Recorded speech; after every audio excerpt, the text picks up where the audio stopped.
This portion of the news is brought to you by Sun Oil Limited, fueling growth for people. As Valley Boys leader Gus Cooper continues to recover in hospital abroad, the Prime Minister committed to easing at least one of his burdens today. Jimmy Swain tells us about how the nation will be a part of repaying this national icon in his time of need. Gus Cooper has led the Valley Boys Junkanoo Group for decades, and now he recovers at Jackson Memorial Hospital. The Prime Minister said Sunday that the country will assist him financially for all that he's done. Gus Cooper is one of the icon of the ages. There is no precedent for what I'm doing, but he didn't have health insurance.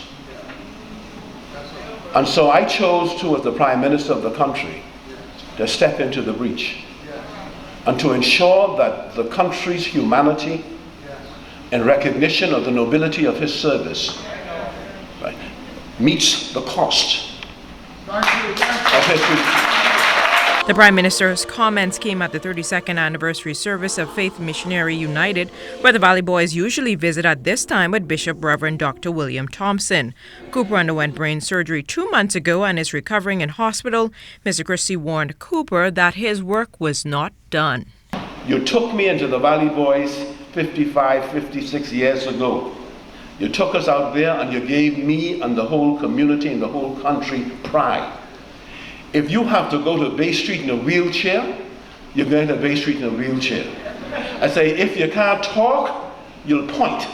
But you're going to Bay Street and you're going in a wheelchair, and if you can't talk, you'll point. But God knows, Gus Cooper, you are going to Bay Street. Son of the Junkanoo giant Francisco Cooper said his father is progressing well in therapy, and the announcement by the Prime Minister means a burden has been lifted. No easy task to cover the cost which is at hand right now. It's necessary but very high. That despite the difficulties of this time, there are many leaders within the Valley Boys organization, and they're working hard to fulfill his father's wishes.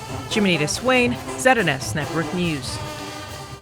The membership of Faith United Missionary Baptist Church commemorated its 32nd anniversary today, the theme embracing God's release through persistent prayer.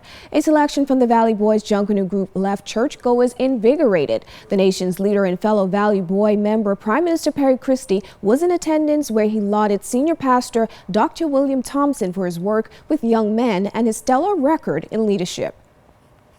Leadership is an extraordinary thing. In the quietude of this church, many times the pastor would sit in a room scratching his head. What are we going to do now? The ups and downs and the challenges, and the church doesn't know. But that's leadership.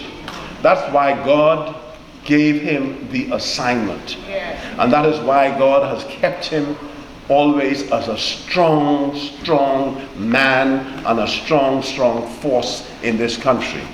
So, Brother Thompson, I've come to salute Faith United, and I've come to salute you and all of those who constitute the leadership of this church in this part of our Commonwealth of the Bahamas. You have played an extraordinary role.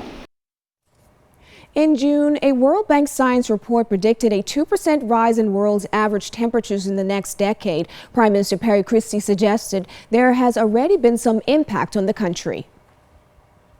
But it's petrifying because we are very vulnerable. And as you know, more and more you're asking yourself the question, the kinds of cyclones, tornadoes, hurricanes, the ferocity of them.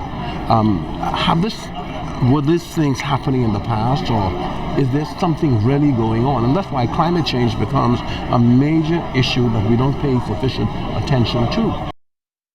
Where you go and talk in the islands to old timers, and they will tell you where the ocean now is. They used to have picnics, or they used to ride their horses along the beach, or the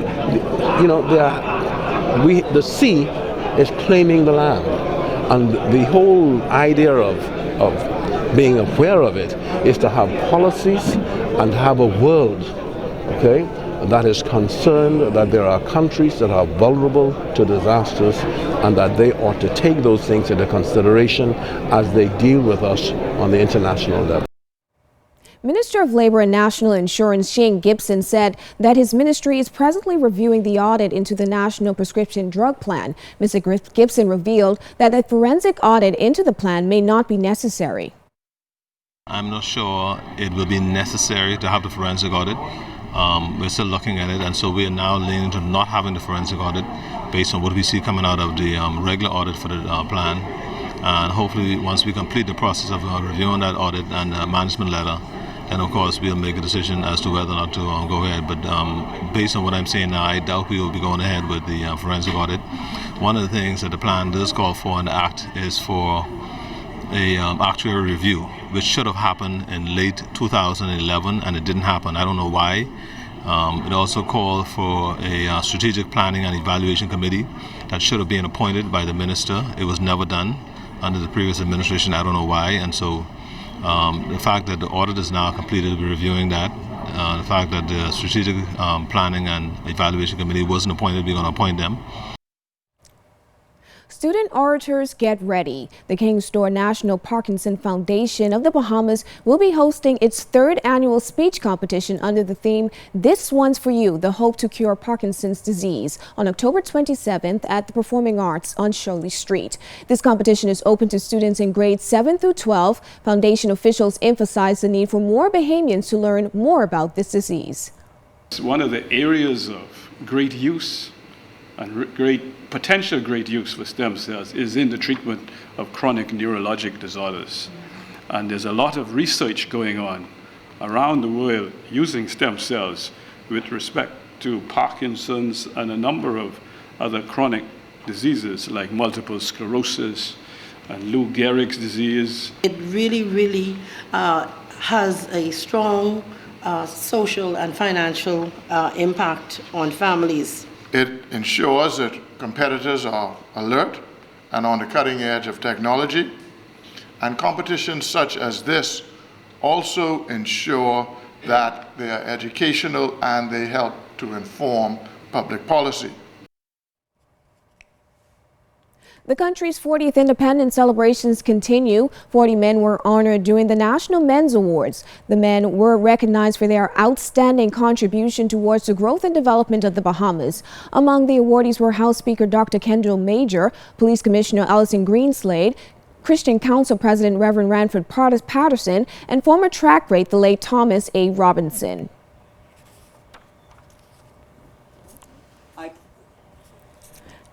11 top Bahamian models, but only one joins the world's elite. 17-year-old Siobhan Nottage was named the winner of the Elite Model Look Bahamas competition recently. 14-year-old Paige Mingo finished first runner-up. A crowd of supporters turned out at John Watling's to cheer on their favorite participant as they each ripped the runway, hoping to walk themselves to victory. This is the first time the event was staged here in the Bahamas. The winner now moves on to face off with 69 other international models who will compete in the global competition in China in November.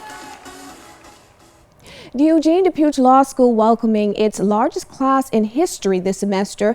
92 of the country's future lawyers are participating in the school's orientation this week. Special guest speaker Deputy Prime Minister Philip Brave Davis cited the difference between the law and the lawyer and the crucial role an attorney plays in today's legal fraternity. I wanted them to appreciate that their role in society is an important one, and their role is to be a servant of the people. And they can be that by understanding their surroundings, taking the advices from their parents, the way they are brought up, the way they lived, and to bring that to bear in their practice.